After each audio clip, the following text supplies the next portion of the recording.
Hello students, last time हमने 12th standard के English subject की first poetry songs of the open road finish की थी। अच्छा, इस बार हम 12th स्टैंडर्ड के इंग्लिश सब्जेक्ट की सेकेंड पोइट्री स्टार्ट करने जा रहे हैं, जिसका नाम है इंडियन वीवर्स। पोइट्री स्टार्ट करने से पहले ये जानना ज़रूरी है, इसमें आने वाली जितनी भी डिफ़िकल्ट मीनिंग्स है उस मीनिंग्स को अंडरस्टैंड करना ज़रूरी है। सबसे पहले मैं आपको वो मीनिंग बताऊंगा। मीनिंग बताने के बाद हर एक स्टैंजा को डिटेल में एक्सप्लेन करूंगा, वो भी पूरे एग्जाम्पल के साथ। और एट द एंड हम फिगर ऑफ स्पीच और एप्रिसिएशन देखेंगे, क्योंकि ये एप्रिसिएशन बोर्ड के एग्जाम में आता है, फिक्स आता है। तो स्टार्ट करते हैं। सबसे पहले देखते हैं मीनिंग। अच्छा, ये जो मीनिंग है पोइट्री के, ये एज पर दी पोयम है, ये एज पर दी डिक्शनरी नहीं है, ठीक है। तो सबसे पहले आता है वीवर्स। अच्छा, ये वीवर्स का मीनिंग क्या होता है? Weavers means a person who weaves the cloth. एक ऐसा पर्सन जो क्लोथ्स को वीव करता है, यानी क्लोथ को बनाता है, बुनकर, उसे हम हिंदी में कहते हैं बुनकर, जो कपड़े बनाता है, ठीक है।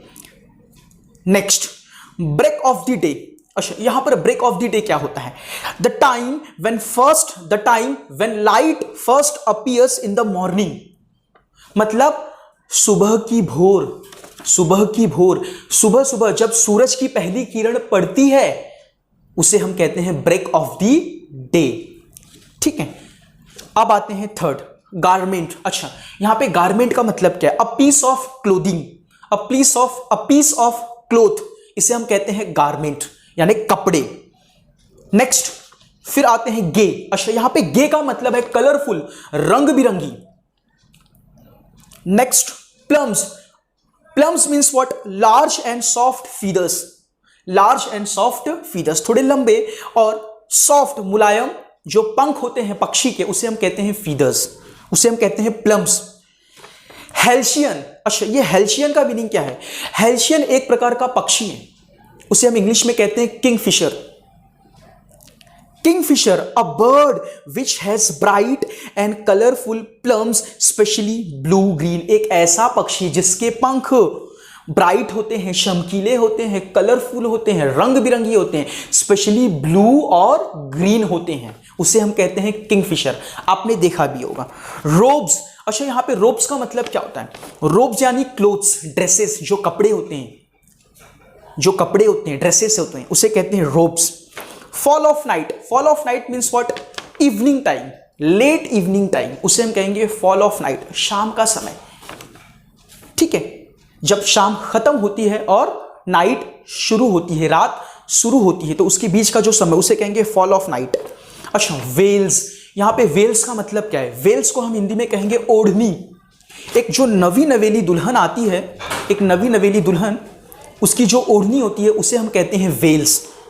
मतलब thin transparent piece of cloth that women wear to cover their faces. ये जो ओढ़नी होती है वो ट्रांसपेरेंट होती है, वो विजिबल होती है from one side to another side, हम उसे देख सकते हैं उस ओढ़नी में से, ठीक है। सोलम। अच्छा, यहां पे सोलम का मीनिंग क्या है? सोलम यानी वेरी सीरियस, काम, काफी पीसफुल, उसे बोलेंगे हम लोग सोलम, यानी वेरी सीरियस, ठीक है। फिर आते हैं स्टिल। यहां पे स्टिल का मीनिंग है क्वाइट एंड विदाउट मूविंग, मतलब शांत, काम, विदाउट मूविंग, यहां वहां ना होना, एकदम शांत रहना। फिर आते हैं चिल। अच्छा, चिल मतलब होता है कोल्ड, ठंड। कैसी ठंड? N unpleasant and biting cold, unpleasant और बाइटिंग कोल्ड, यानी कपकपा देने वाली ठंडी। फिर देखिए फ्यूनरल। अच्छा, ये फ्यूनरल क्या होता है? एन एक्टिविटी फॉर बरिंग और बर्निंग अ डेड पर्सन, मतलब एक मृत व्यक्ति, एक मरे हुए इंसान को दफनाने और जलाने की जो एक्टिविटीज होती है, जो क्रिया होती है, उसे हम कहते हैं funeral. And the last is shroud. मरने के बाद व्यक्ति के ऊपर, पर्सन के ऊपर जो कपड़े हम डालते हैं उसे हम कहते हैं श्राउड, जिसे अदर वर्ड में बोलेंगे कफन। So a cloth or sheet that is put round a dead body before it is buried, उसे दफनाने से पहले जो हम कपड़े डालते हैं उसे हम कहते हैं श्राउड। तो अब ये पोइट्री स्टार्ट करते हैं। सबसे पहले देखते हैं इसका टाइटल। इसका जो टाइटल है वो है इंडियन वीवर्स। अच्छा, यहां पर इंडियन क्या रिप्रेजेंट करता है, किस चीज़ को रिप्रेजेंट करता है? यहाँ पे इंडियन हमारे वीवर्स के टैलेंट, स्किल और उनके क्राफ्ट को रिप्रेजेंट करता है। कैसे? देखो, अक्सर क्या होता है, हम कहते हैं वी आर इंडियंस। इंडियन, यहाँ पे इंडियन का यूज किस लिए किया? यहाँ पे इंडियन कहीं ना कहीं हमारे फीचर्स, हमारी क्वालिटीज को रिप्रेजेंट करता है। जैसे अदर कंट्रीज के लोग कहते हैं वी आर अमेरिकन्स। अच्छा, ये जो उनका एटीट्यूड होता है बोलने का, ये एटीट्यूड क्या रिप्रेजेंट करता है कि हमारी कुछ क्वालिटी है, देयरफॉर ये सीना तान के कहते हैं वी आर अमेरिकन्स। तो वैसे ही यहाँ पे इंडियन का यूज हमारे वीवर्स के टैलेंट, क्राफ्ट और स्किल को रिप्रेजेंट किया कि किस तरह से वे कपड़े बनाते हैं, उनमें कौन कौन से कलर फिल करते हैं। ठीक है, अच्छा आते हैं, स्टैंजा स्टार्ट करते हैं। Weavers weaving at break of the day, यानी वीवर्स, बुनकर सुबह सुबह, सुबह की भोर में, अर्ली इन द मॉर्निंग ये कपड़े बना रहे हैं। क्या बना रहे हैं? कपड़े बना रहे हैं। ठीक है, अच्छा जब इसको पोएटिस देखती है तो पोएटिस क्वेश्चन करती है। पोएटिस क्या क्वेश्चन करती है वो दूसरे लाइन में देखते हैं। Why do you weave a garment so gay? तुम इतने अट्रैक्टिव, कलरफुल और ब्यूटीफुल कपड़े किसके लिए बना रहे हो, क्यों बना रहे हो? ये क्वेश्चन कौन करती है? पोएटिस करती है। किससे करती है? वीवर्स से। अच्छा, जब ये वीवर्स आंसर सुनते हैं, जब ये वीवर्स क्वेश्चन सुनते हैं तो उसका आंसर देते हैं। वो क्या आंसर देते हैं वो फोर्थ लाइन में देखते हैं, थर्ड और फोर्थ लाइन में। A blue as the wing of a halcyon wild, a we weave the robes of a newborn child.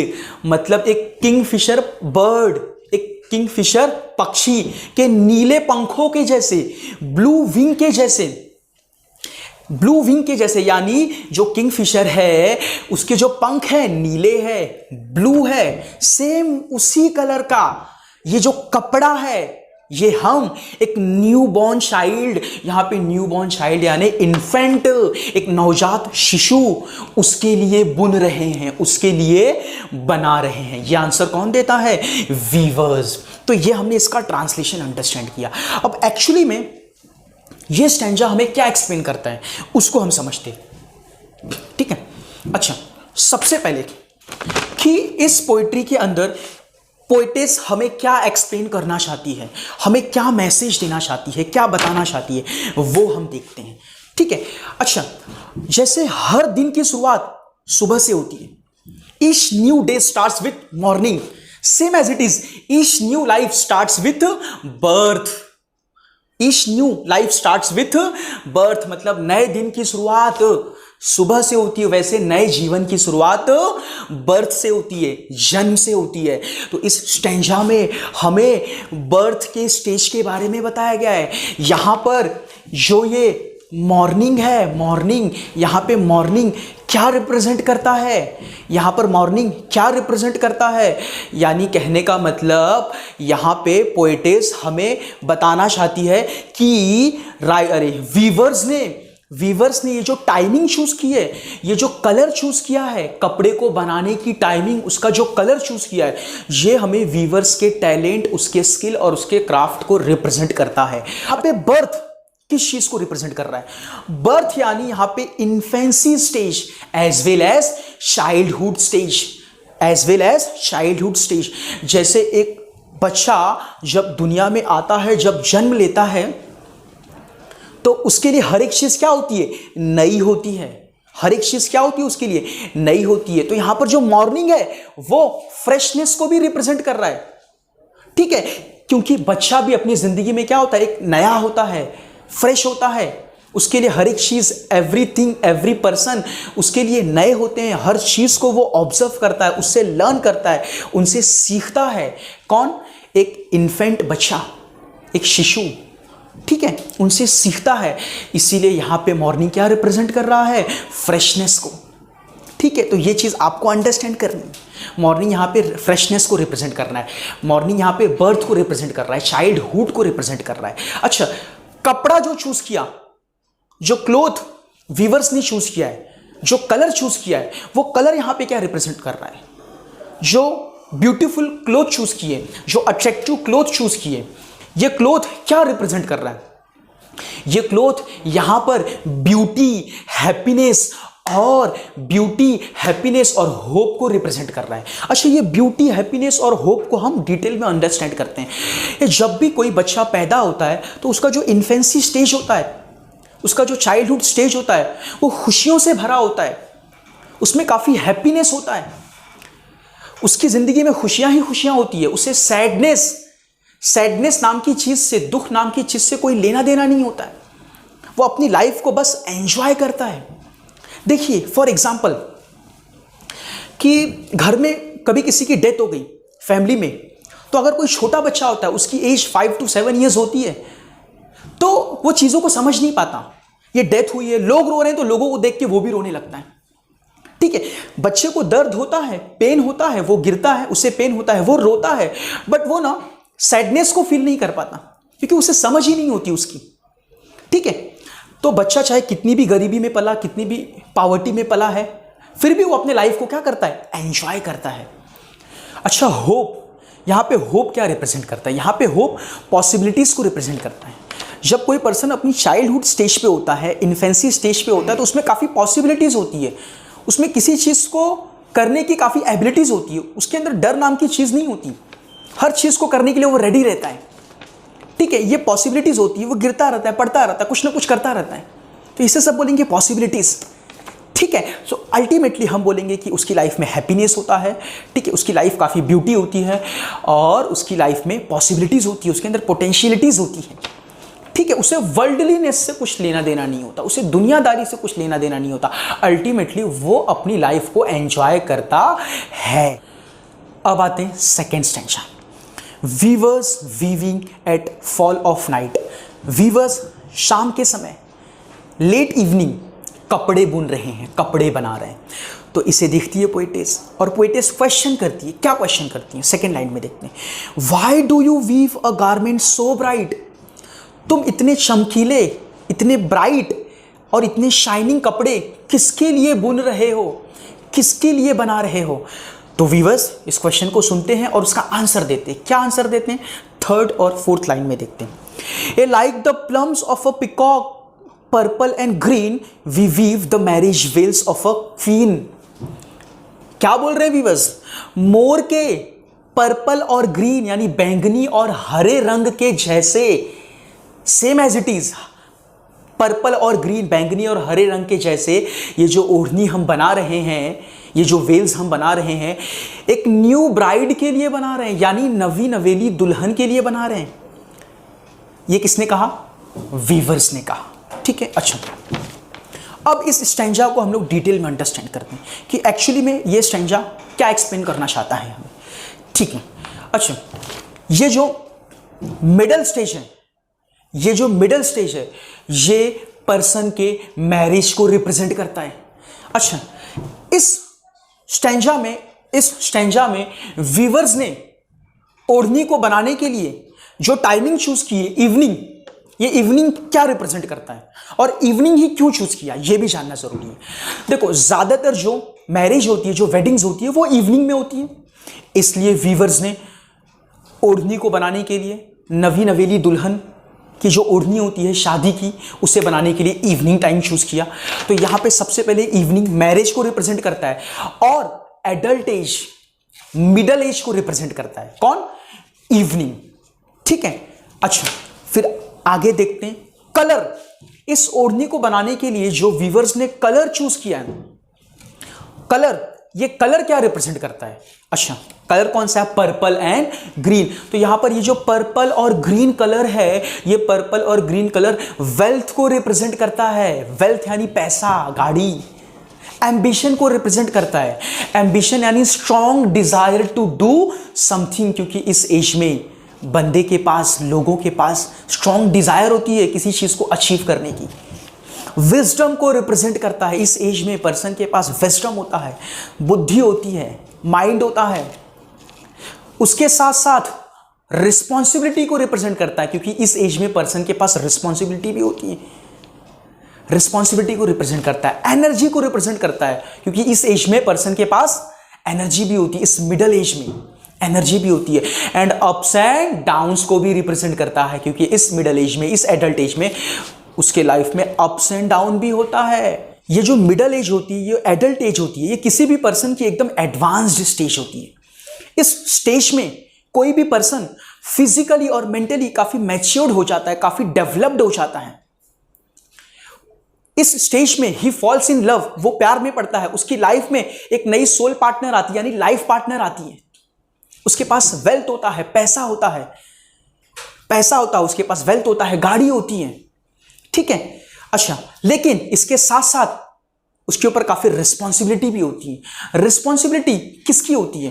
Family की, फैमिली को मेंटेन रखने की, फैमिली की रिस्पॉन्सिबिलिटी होती है, रिलेशंस की रिस्पॉन्सिबिलिटी होती है। इन सब चीजों की उसके पास रिस्पॉन्सिबिलिटी होती है कि इसे कैसे मेंटेन किया जाए, इसे कैसे बचा के रखा जाए। तो कहने का मतलब हम ये कह सकते हैं कि इस स्टेज में उसकी लाइफ में हैप्पीनेस होता है, लेकिन उसके साथ साथ सैडनेस भी होता है। सैडनेस क्यों होता है? क्योंकि उसके दिमाग में थोड़ा स्ट्रेस होता है कि कैसे फैमिली को, लाइवलीहुड को, अच्छा लाइवलीहुड यानी रोजी रोटी कैसे चलाया जाए, अपने रिलेशंस को कैसा मेंटेन रखा जाए, इन सब चीज़ों का स्ट्रेस होता है। इसीलिए हम अल्टीमेटली कह सकते हैं कि वो किसी भी पर्सन के एडल्ट एज में हैप्पीनेस भी होता है एज वेल एज सॉरो भी होता है, यानी सैडनेस भी होता है। अब आते हैं last stanza, weavers weaving solemn and still. Weavers seriously and silently कपड़े बुन रहे हैं। तो पोइटिस फिर क्वेश्चन करती हैं, what do you weave in the moonlight chill. Moonlight chill मतलब इतने कोल्ड नाइट में, चांदनी रात में, यहां पे चांदनी रात मतलब उजाले की रात में, और इतने कोल्ड नाइट में तुम क्या बुन रहे हो? पोइटिस क्वेश्चन करती हैं। तो वीवर्स इस क्वेश्चन को सुनते और फिर आंसर देते हैं, white as feather and white as a cloud we weave a dead man's funeral shroud. White as a feather मतलब सफेद पंखों की तरह। यहां पे पंख मतलब पक्षी के जो पंख होते हैं, उसके विंग्स होते हैं, व्हाइट विंग, और सफेद बादल की तरह, व्हाइट क्लाउड की तरह हम ये जो कपड़े बुन रहे हैं, ये जो कपड़े बना रहे हैं, ये कपड़े नहीं कफन है, और ये कफन हम एक मरे हुए इंसान के लिए बना रहे, एक डेड पर्सन के लिए बना रहे। ये वीवर्स ने आंसर दिया। अच्छा, अब इसे डिटेल में अंडरस्टैंड करने की कोशिश करते हैं। अच्छा, ये जो स्टैंजा है, थर्ड स्टैंजा, किसी भी पर्सन के लास्ट स्टेज यानी ओल्ड स्टेज यानी डेथ को रिप्रेजेंट करता है। यहां पे डेथ मतलब ओल्ड स्टेज भी आएगा, ठीक है, कि जब वो बुजुर्ग हो जाता है। तो जब वो बुजुर्ग होता है तो उस समय उसकी स्टेज क्या होती है? तो सबसे पहले जो नाइट है, वो नाइट डेथ को रिप्रेजेंट करता है। यहां पे डेथ मतलब हम लोग लेंगे ओल्ड एज, ठीक है, जब पर्सन बुजुर्ग हो जाता है, ठीक है, उसे लेंगे हम लोग ओल्ड एज। और जो कलर है व्हाइट कलर, यहां पे व्हाइट कलर ओल्ड एज को रिप्रेजेंट करता है, ठीक है, सीरियसनेस को रिप्रेजेंट करता है, कामनेस को रिप्रेजेंट करता है। कौन सा कलर? White colour. अच्छा, ठीक है। अच्छा, अब इसको डिटेल में अंडरस्टैंड करते हैं। देखो, ये जो ओल्ड एज होती है किसी भी पर्सन की, वो सफरिंग से भरी होती है, वो दुख से भरी होती है। इस स्टेज में वो फिजिकली और मेंटली दोनों तरीके से काफी वीक हो जाता है। उसके पास कुछ भी नहीं बचता, उसके पास सिर्फ कुछ एक्सपीरियंसेस होते हैं, बहुत सारे एक्सपीरियंसेस होते हैं। उस एक्सपीरियंसेस के बेस पे ही वो जीता है, उसके पास कुछ भी और बचता नहीं है, और एट द एंड उसकी डेथ हो जाती, ठीक है। तो ये था ओल्ड एज। अब आते हैं फिगर ऑफ स्पीच। सबसे पहले देखते हैं first line, weavers weaving at break of the day. ये जो पहली लाइन है ये है एलिट्रेशन। अच्छा, ये एलिट्रेशन क्या होता है? जब भी किसी लेटर का रिपीटेशन होता है या फिर किसी सेम साउंड का रिपीटेशन होता है, सेम लेटर या फिर सेम साउंड का रिपीटेशन होता है, तो हम उसे कहेंगे एलिट्रेशन। क्या कहेंगे? ईच नए वर्ड के, ईच न्यू वर्ड का फर्स्ट लेटर रिपीट होगा या फिर उसका स्टार्टिंग प्रोनाउंसिएशन, उसका साउंड रिपीट होगा, तो उसे हम कहेंगे एलिट्रेशन। तो इसमें डब्ल्यू वीवर्स और डब्ल्यू वीविंग रिपीट हो रहा है, इसीलिए ये क्या है? एलिट्रेशन। अब आते हैं मेटाफॉर। अच्छा, ये मेटाफॉर क्या होता है? अच्छा, मेटाफॉर में इनडायरेक्टली कंपैरिजन होता है, इनडायरेक्टली कंपैरिजन होता है टू थिंग्स के बीच में, दो चीज़ों के बीच में इनडायरेक्टली कंपैरिजन होता है, ठीक है। अच्छा, यहाँ पर ब्रेक ऑफ द डे का कंपैरिजन, यहाँ पे ब्रेक ऑफ द डे का comparison indirectly beginning of the life से किया है, indirectly beginning of the life से किया है, इसीलिए हम इसे कहेंगे मेटाफर। अच्छा, फिर आते हैं सेकंड वाला, ये भी क्या है, एलिट्रेशन है, क्योंकि इसमें वाई में W और वीव में W, गारमेंट में G और गे में G, ये लेटर क्या हुआ है, रिपीट हुआ है, इसीलिए इसे हम कहेंगे एलिट्रेशन। ठीक है, फिर आइए देखिए third line, blue as the wing of a halcyon wild. अच्छा, ये क्या है, सबसे पहले ये है इन्वर्जन। अच्छा, ये इन्वर्जन क्या होता है, ठीक है, लास्ट टाइम भी मैंने बताया था इन्वर्जन क्या होता है। ठीक है, देखो सबसे पहले जो पोएट होता है इन्वर्जन का यूज क्यों करता है, पोएट इन्वर्जन का यूज पोइट्री में एक पोइटिक इफेक्ट लाने के लिए करता है, पोइट्री को अट्रैक्टिव इन्फ्लुएंस्ड बनाने के लिए करता है। ये इन्वर्जन होता क्या है, जो ग्रामेटिकल ऑर्डर होते हैं, किसी सेंटेंस के जो ग्रामेटिकल ऑर्डर होते हैं, पोएट उस ग्रामेटिकल ऑर्डर को यूज नहीं करता, जो उसका अरेंज है उस अरेंज में उसे नहीं रखता, उस अरेंज में न रखते हुए उसे रीअरेंज कर देता है, एक अलग अरेंजमेंट में रखता है, उसे हम कहते हैं इन्वर्जन। ठीक है, अच्छा तो इन्वर्जन जरा देखते हैं, blue as the wing of a halcyon wild. अच्छा, यहां पे इसका राइट ग्रामेटिकल ऑर्डर क्या होगा, वाइल्ड हेल्शियन, हेल्शियन वाइल्ड नहीं होगा, इसका राइट ग्रामेटिकल ऑर्डर वाइल्ड हेल्शियन होगा, इसीलिए हम इसे क्या कहेंगे, ये इन्वर्जन है। अच्छा, ये वाला सेंटेंस सिमिली भी है।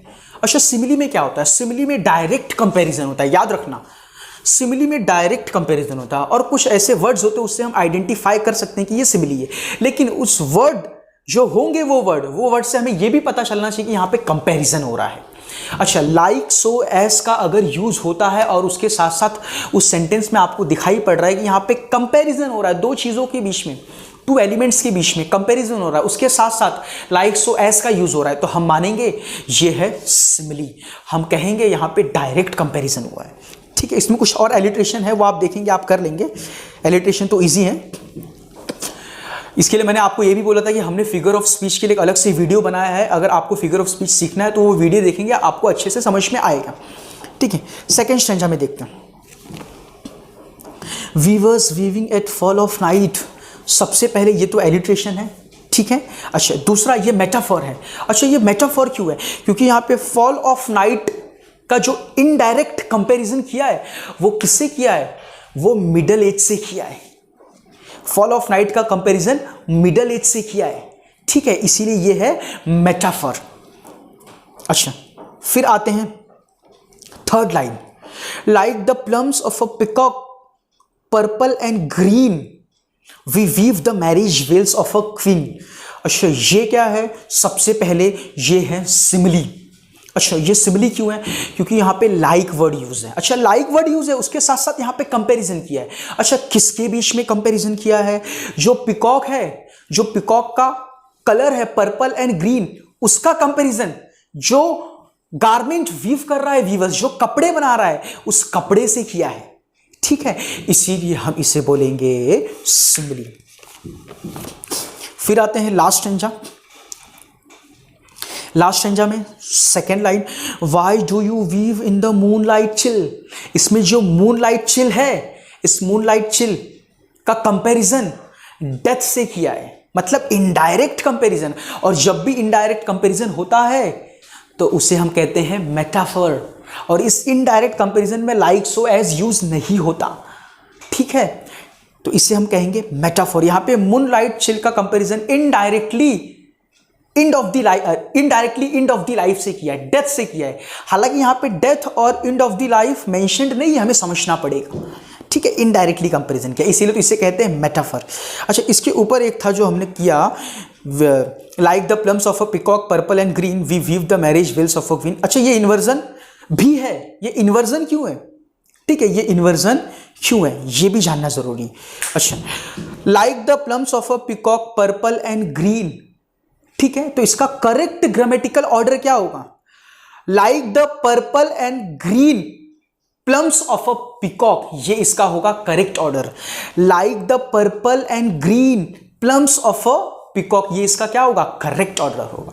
तो ये क्या है, करेक्ट ऑर्डर नहीं है, ये रीअरेंज्ड ऑर्डर है, पोएट ने लाया है इसमें, किस लिए, पोएटिक इफेक्ट के लिए, पोइट्री को थोड़ा इन्फ्लुएंस्ड बनाने के लिए, अट्रैक्टिव बनाने के लिए, ठीक है। फिर आते हैं लास्ट स्टैंजा में third line, white as a feather and white as a cloud. सबसे पहले ये रिपीटिशन है। जब भी किसी सेंटेंस में कोई एक सेम वर्ड, कोई होल वर्ड रिपीट होगा, दो या दो से ज़्यादा, तो उसे हम कहेंगे रिपीटिशन। तो सबसे पहले इसमें एज और एज रिपीटेड है, इसीलिए हम इसे कहेंगे रिपीटिशन। अच्छा, दूसरा ये सिमिली भी है। ये सिमिली क्यों है? ये सिमिली क्यों है? क्योंकि इसमें वाइट श्राउड का कंपैरिजन, यानी सफेद कफन का कंपैरिजन वाइट विंग और वाइट फीदर से किया है, सफेद पंख और सफेद बादल से किया है, इसीलिए ये सिमिली है। और सीधे सीधे सिमिली को आइडेंटिफाई करना क्या है? आइडेंटिफाई करने कैसे कर सकते हैं? लाइक सो और एज से, और यहाँ पे क्या है? एज है, ठीक है। तो ये हमने किया फिगर ऑफ स्पीच। अगर आपको इसे और डिटेल में समझना है तो वो हमारा वीडियो आप देखिए फिगर ऑफ स्पीच का। अब आते हैं एप्रिसिएशन, जो बहुत ही इंपॉर्टेंट है, ठीक है। अच्छा, ये जो एप्रिसिएशन जो आपको दिख रहा है, ये मैंने पॉइंट वाइज लिखा है, ठीक है। आपको इसे एग्जाम में पैराग्राफ वाइज लिखना है। मैंने इसे पॉइंट वाइज किस लिए लिखा है? आपको इजी वे में समझाने के लिए। तो अब आते हैं एप्रिसिएशन। सबसे पहला है टाइटल। अच्छा, title, in the title of the poem Indian weavers, Indian is use to admire the work of weavers. मैंने आपको बताया था स्टार्टिंग में कि इस टाइटल में इंडियन वर्ड क्यों यूज किया है? अपने वीवर्स के टैलेंट को, उसके वर्क को एडमायर करने के लिए, उसे प्रेस करने के लिए इंडियन यूज किया है, ठीक है। अच्छा, and the weavers means a person who weaves the cloth. ये तो आपने मीनिंग में पढ़ा। वीवर्स का मतलब ऐसा पर्सन जो क्लोथ को वीव करता है, बनाता है कपड़े को, उसे कहते हैं बुनकर। अच्छा, टाइटल में सिर्फ आपको टाइटल का एग्जैक्ट मीनिंग बताना है। समझ में आ रहा है कि ये टाइटल क्यों है? उसका थोड़ा रीजन बताना और उसका मीनिंग बताना है। अच्छा, पोयम मतलब पोयम किसके बारे में है? Actually this poem is about the craft of Indian weavers and the life stages of human. ये जो पोइट्री है किसके बारे में है? इंडियन वीवर्स के क्राफ्ट के बारे में, उनके स्किल और टैलेंट के बारे में, और किसी पर्सन के जो ऑल स्टेजेस होते हैं, जो लाइफ स्टेजेस होते हैं, बर्थ, यूथ और डेथ, इन तीनों के बारे में है, ठीक है। तो ये था पोयम, अबाउट द पोयम। अब आते पोइटेस कि इस पोइट्री को जिन्होंने लिखा है। अच्छा, इस पोइट्री को किसने लिखा? सरोजनी नायडू। उनके बारे में भी जानना जरूरी है। ये Sarojini Naidu is the poetess of this poem. Sarojini Naidu इस पोयम की पोइटेस हैं। She was a true feminist. वो ट्रू फेमिनिस्ट थी। अच्छा, ये फेमिनिस्ट क्या होता है? फेमिनिस्ट मतलब होता है नारीवाद। कहने का मतलब एक ऐसी लेडीज, ऐसे पर्सन जो लेडीज के, वुमेन के एम्पावरमेंट की बात करें, जो वुमेन को हर एक फील्ड में इक्वल राइट्स एंड अपॉर्चुनिटी की बात करे, उसके लिए वॉइस रेज करे, चाहे वो पॉलिटिक्स हो, चाहे वो इकोनॉमिक्स हो, ठीक है, चाहे वो एजुकेशन हो, चाहे वो स्पोर्ट्स हो, चाहे वो कोई भी फील्ड हो, हर एक फील्ड में वुमेन को इक्वल राइट्स और इक्वल अपॉर्चुनिटीज देना, उनके एम्पावरमेंट के बारे में बात करना। अगर ऐसा कोई करता है तो उसे हम कहते हैं फेमिनिस्ट। क्या कहते हैं? Feminist. And the most prominent political leader of the Indian freedom struggle. जब देश को आज़ादी दिलानी थी तो उस समय की बहुत ही प्रोमिनेंट यानी फेमस और इन्फ्लुएंस्ड लीडर थी ये। कौन? Sarojini Naidu. She is also known as nightingale of India, और इन्हें इंडिया का नाइटिंगेल भी कहा जाता है, यानी रात रानी भी कहा जाता है, क्योंकि इन्होंने जिस तरह की पोइट्रीज लिखी है, जिस तरह से पोइट्रीज में इमेजरीज यूज की है, समझ में आ रहा है? लव के बेस पे, लव से रिलेटेड, अफेक्शन से रिलेटेड जो पोइट्रीज लिखी है, तो इन सब चीज़ों को देख करके, इनके स्किल को देख करके इन्हें क्या कहा जाने लगा? Nightingale of India. अच्छा, फिर आते हैं सेंट्रल आइडिया। अच्छा, एक चीज़ जानना बहुत ज़रूरी है कि ये सेंट्रल आइडिया होता है क्या, ये सेंट्रल थीम होता क्या है। पूरी पोइट्री को पढ़ने के बाद, पूरी पोइट्री में एक्चुअली जो पोएट होता है, जो पोएटिस होती है, वो किस चीज़ के बारे में बताना चाहती है, वो क्या मैसेज देना चाहती है, what the poetry is mainly about. Poetry mainly specially किसके बारे में है, उसे ही एक्सप्लेन करना हम कहते हैं सेंट्रल आइडिया। अच्छा, पहली चीज़, कभी कभार क्या होता है कि कुछ ऐसे वर्ड्स होते हैं जो बार बार रिपीट होते हैं, ठीक है, तो वही वर्ड्स क्या होते हैं, सेंट्रल आइडिया। तो उसी वर्ड्स को लिखा जाता है और उसी वर्ड्स को 2 लाइन में एक्सप्लेन किया जाता है। लेकिन कभी कभार क्या होते हैं, हमें वर्ड से पता नहीं चलता, वर्ड रिपीटेड नहीं रहते। उस पोइट्री को पूरा पढ़ने के बाद, अंडरस्टैंड करने के बाद, ये पोइट्री किस सब्जेक्ट के ऊपर है, ठीक है, किस सब्जेक्ट के ऊपर है, वो सब्जेक्ट हमें लिखना पड़ता है। वो 2 या 3 वर्ड हमें लिखने पड़ते हैं और वो 2 या 3 वर्ड पोइट्री में होते नहीं है। तो वो 2 या 3 नए वर्ड हमें लिखने पड़ेंगे और वो नए वर्ड क्या इंडिकेट करेंगे कि पोइट्री किसके बारे में है, और उसे ही आगे चल के 1 या 2 लाइन में आपको और एक्सप्लेन कर देना है। ठीक है, अपने ओन वर्ड का भी यूज करना है। ठीक है, तो सेंट्रल आइडिया इस तरह से लिखना है, 2 या 3 वर्ड लिखना है। वो 2 या 3 वर्ड स्पेशली मेनली पोइट्री के सेंट्रल थीम और सेंट्रल आइडिया को रिप्रेजेंट करेगा और उसी को आगे चल के 1 या 2 लाइन में और अच्छे से एक्सप्लेन कर देना, उसे हम कहेंगे सेंट्रल आइडिया।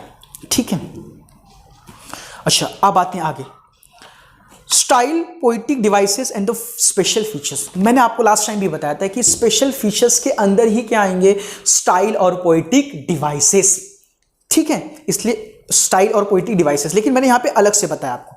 अच्छा, स्टाइल की जब बात करें तो इसमें सबसे पहले आना चाहिए राइम स्कीम। क्या कि इस पोइट्री का राइम स्कीम क्या है। अगर आपको राइम स्कीम सीखना है तो उसके लिए भी हमने अलग से वीडियो अपलोड किया है, आप वो वीडियो देखेंगे आपको राइम स्कीम आएगा।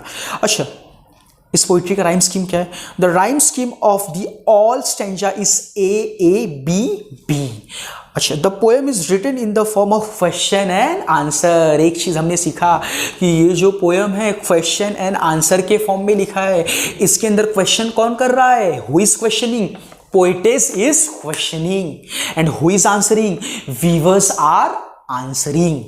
तो ये पोइट्री किसके फॉर्म में है, क्वेश्चन एंड आंसर, कहे तो कन्वर्सेशनल फॉर्म में है। यहां पे पोएटेस और वीवर्स के बीच में बातचीत हो रही है, क्वेश्चन एंड आंसर हो रहा है। अच्छा, पोएटिक डिवाइसेस आते हैं। अच्छा, poetic devices used in this poem are, poetic devices में क्या लिखना है आपको, सबसे पहले फिगर ऑफ स्पीच। अभी जो हमने फिगर ऑफ स्पीच पढ़ी वो सब figure of speech poetic devices में लिखना है। और पोएटिक डिवाइसेस में एक चीज और एक्सप्लेन करना, अगर इमेजरीज यूज किया है, इमेजरीज। अच्छा, ये इमेजरीज क्या होता है, ये भी मैंने आपको लास्ट टाइम बताया था, एक बार और आप अंडरस्टैंड कर लीजिए। इमेज, इमेजरीज, इमेजरीज से आता है इमेज। इमेजरीज का मतलब होता है इमेज, पिक्चर। पोएट्री के अंदर पोएट इमेजरीज क्यों यूज करता है, सामने वाले रीडर को, लिसनर को पर्टिकुलर सिचुएशन को फील कराने के लिए, उस पर्टिकुलर सिचुएशन को वो फील कर सकें, उससे इजी वे में अंडरस्टैंड कर सके, इसीलिए वो इमेजरीज का यूज करता है। लिसनर और रीडर के माइंड में वो पिक्चर क्रिएट करने के लिए, वो इमेज क्रिएट करने के लिए वो इमेजरीज का यूज करता है। वो इमेजरीज का कंपैरिजन उस पर्टिकुलर सिचुएशन से करता है, समझे, इसे हम कहेंगे इमेजरीज। ठीक है, so imageries use to describe the 3 stages of life. आपने देखा फुल ऑफ इमेजरीज, तीनों स्टेज को एक्सप्लेन करने के लिए इमेजरीज का यूज किया है। मॉर्निंग का यूज किया बर्थ को एक्सप्लेन करने के लिए, इवनिंग का यूज किया मिडिल स्टेज को एक्सप्लेन करने के लिए, नाइट का यूज किया डेथ को एक्सप्लेन करने के लिए। तो मॉर्निंग, इवनिंग और नाइट ये तीनों इमेजरीज हैं। और कपड़े को बनाने के लिए जिस कलर का यूज किया वो कलर भी क्या है, इमेजरीज है। तो ये इमेजरीज कहीं ना कहीं लिसनर के माइंड में एक पिक्चर क्रिएट करती है, एक इमेज क्रिएट करती है, उन्हें उस पर्टिकुलर सिचुएशन को फील कराती है, इसीलिए हम इसे कहेंगे इमेजरीज। ठीक है, स्पेशल फीचर्स। अच्छा, जब भी स्पेशल फीचर्स की बात करेगा तो वो 2 चीज अपने दिमाग में फिट करिए। सबसे पहले आपको लिखना type of the poem and language of the poem, और उसके बाद आपने जो ऊपर सीखा स्टाइल एंड पोएट्री डिवाइसेस वो भी आप इसमें लिख सकते हो। जब इसमें लिखोगे तो ऊपर अलग से आपको स्टाइल और पोएट्री डिवाइसेस नहीं लिखना है। अच्छा, the poem has a conversational tone. Poem का टाइप क्या है, पोएम कन्वर्सेशनल टाइप का है, इसीलिए क्या लिखा है, the poem has a conversational tone. The language of the poem is very easy and effective. जो लैंग्वेज है पोएम का वो इजी है और इफेक्टिव है। और लास्ट आता है मैसेज, वैल्यूज एंड मोरल्स, कि आप इस पोएम से क्या सीखते हो, what you learn from this poem, उसे आपको अपने लैंग्वेज में लिखना है कि आपने क्या सीखा। ठीक है, अल्टीमेटली पूरी पोइट्री आप पढ़ते हो तो आपको यही पता चलता है कि this poem tells the whole story of one's life. किसी एक पर्सन की होल स्टोरी को ये पोइट्री एक्सप्लेन करता है। Every human has 3 periods of life. हर एक इंसान के 3 पीरियड्स होते हैं लाइफ के। The first period represents happiness. इस पोइट्री के अंदर जो पहला स्टेज है वो हैप्पीनेस रिप्रेजेंट करता है। The second period signifies colourful youth, और जो सेकेंड पीरियड है यानी मिडल एज वो उसके यूथ को रिप्रेजेंट कर रहा है, उसके यूथ को सिग्निफाई कर रहा है, उसके यूथ को बता रहा है, उसके कलरफुल यूथ को बता रहा है। And finally the third period signifies death, और जो तीसरा पीरियड है वो डेथ को सिग्निफाइज कर रहा है, ओल्ड एज को सिग्निफाइज कर रहा है। तो इस तरह से हमने ये पोइट्री फिनिश की। नेक्स्ट लेक्चर में हम मिलेंगे नेक्स्ट पोइट्री के साथ।